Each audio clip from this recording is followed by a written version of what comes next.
everyone, and welcome back. As always, I'm Candy Washington, and before we dive into today's episode, which is Shannon Beador has been officially charged and also sentenced in her DUI hit and run.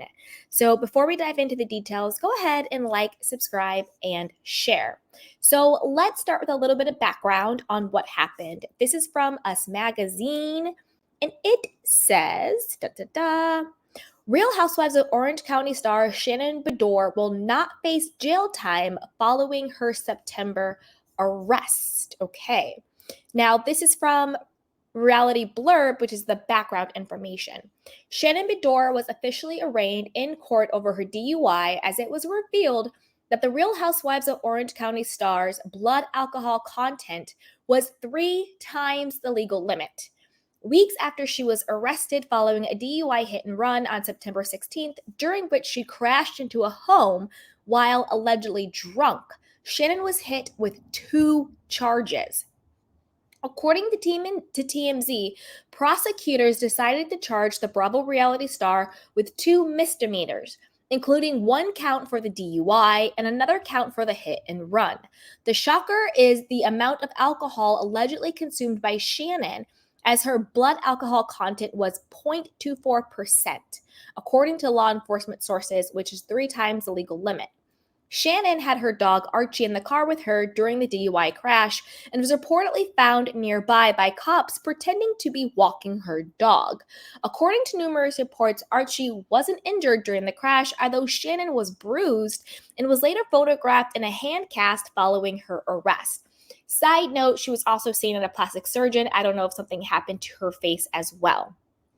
While Shannon isn't in rehab, she is said to be undergoing outpatient treatment to deal with her alcohol issues and has also vowed to pay all of the damages she caused to the home she crashed into. Shannon was also pictured in Newport on Friday, October 27th, looking downcast as she was officially charged, wearing black leggings and a black sweatshirt. The Bravo star was also seen using her cell phone. Now, this also comes in light of how Shannon kept saying that, she saved Gina when Gina had her DUI from Child Protective Services coming to get Gina's children. I'm assuming she used the same lawyer that she gave to Gina for her DUI, for Shannon's own DUI and hit and run. Given that Shannon is able to avoid jail time for this, I'm guessing she's able to avoid jail time maybe because it was only property that was damaged. It's not like she hit a person. I'm not making excuses for Shannon. Trust me on that. I'm just trying to think of why she's only getting probation and not jail time. Okay, now let's get into that. So the Bravo star was sentenced to 3 years of informal probation on Thursday, November 2nd, which is today, after she was arrested and charged with a DUI and hit and run. She must also pay various fines, complete 40 hours of community service, and finish a 9-month alcohol program. Shannon was charged by the Orange County District Attorney on October 7th with 1 count of driving under the influence of alcohol and a 2nd count of driving under the influence with a blood alcohol level of higher than 0.08. Wow. Dun, dun, dun, dun. So, like a lot of, rich people, celebrities, non-minorities, we're going to go there. She's basically getting a slap on the wrist. She was over 3 times alcohol level. She tried to, I don't know what it's called, like avoiding capture by pretending that she's walking the dog. She didn't call 911. The cops had to find her, and she hit somebody's home.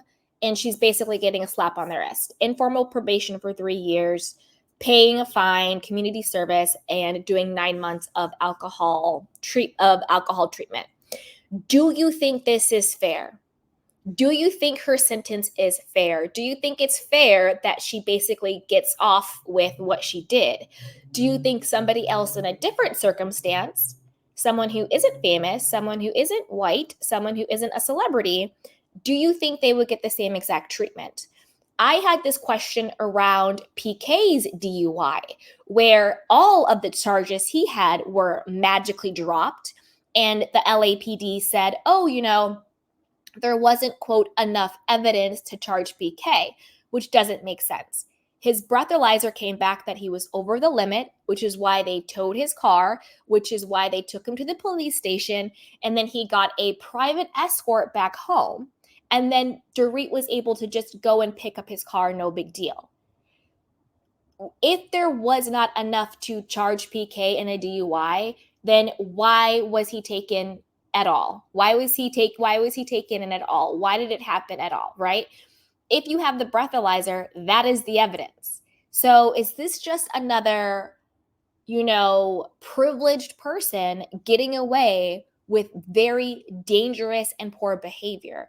Or do you think, no, the only person that was physically hit in the, hit and run in the car crash was Shannon herself? She hit property, she didn't hit a person. So probation and a slap of the wrist, this sort of warning fits the bill. What do you guys think? Put it down below. All right, you guys, we'll be back with more Real Housewives and pop culture. So be sure to like, subscribe, and share. And with that, I'll talk to you guys later. Bye.